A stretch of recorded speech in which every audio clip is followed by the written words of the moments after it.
નમસ્કાર, તમે જોઈ રહ્યા છો Gujarati news YouTube channel. Viral video અને તાજા સમાચાર જોવા માટે અમારી આ ચેનલને સબસ્ક્રાઇબ કરો.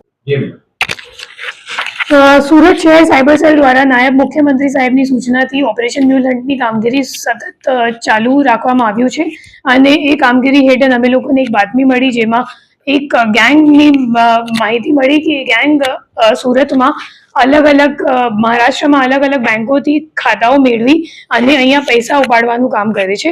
આ બાદની હકીકત મેળવતા અમે લોકોએ પરમ દિવસે એક રેડ કર્યું. એ રેડમાં ભાવેશ શિંદે કરીને એક મહારાષ્ટ્રનું નેટિવ છે, એમની ધરપકડ કરવામાં આવી છે. એમની ભૂમિકા એવી રીતની હતી કે જે લોકો એટીએમ કાર્ડથી પૈસા ઉપાડે છે તો એમનેથી કેશ લેવાનું કામ ભાવેશ કરતો હતો અને ભાવેશ પછી આ કેશ હરીશ ચૌધરીને આપતો હતો.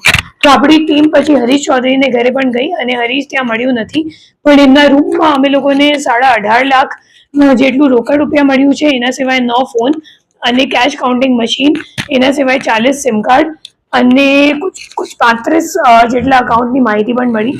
35 અકાઉન્ટમાં કુછ 56 ફરિયાદો એનસીસીઆરબી કમ્પ્લેન્ટ ઉપર દાખલ છે અને જે ફ્રોડની રકમ છે એ 47 કરોડ 74 લાખ જેટલીની છે. અને હાલ આ દિશામાં તપાસ ચાલુ છે, કેમ કે જે બે નાસ્તા ફરતા આરોપી છે હરીશ ચૌધરી અને ઋષિકેશ ચૌધરી, એ બંને જણા અગાઉ પણ ઈડીના એક કેસમાં જે ગેમિંગનું કેસ હતું 4 વર્ષ પહેલાનું, તો એમાં એ લોકો અરેસ્ટ થઈ ચૂક્યા છે ઓલરેડી. એમને મતલબ ગુનાહિત ઇતિહાસ છે એમની વિરુદ્ધ અને હજી એમને પકડવા માટેની અમે લોકોની તપાસ ચાલુ છે.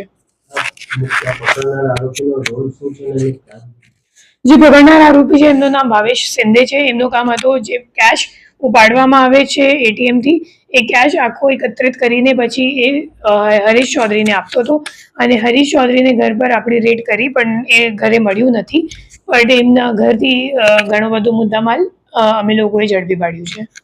આ ન્યૂઝના રિપોર્ટર છે Arvind Rathod. Gujarati news YouTube channel Surat. ગુજરાતથી તમને મહત્વના સમાચાર મળતા રહેશે, માટે જોતા રહો ગુજરાતી ન્યૂઝ. ધન્યવાદ.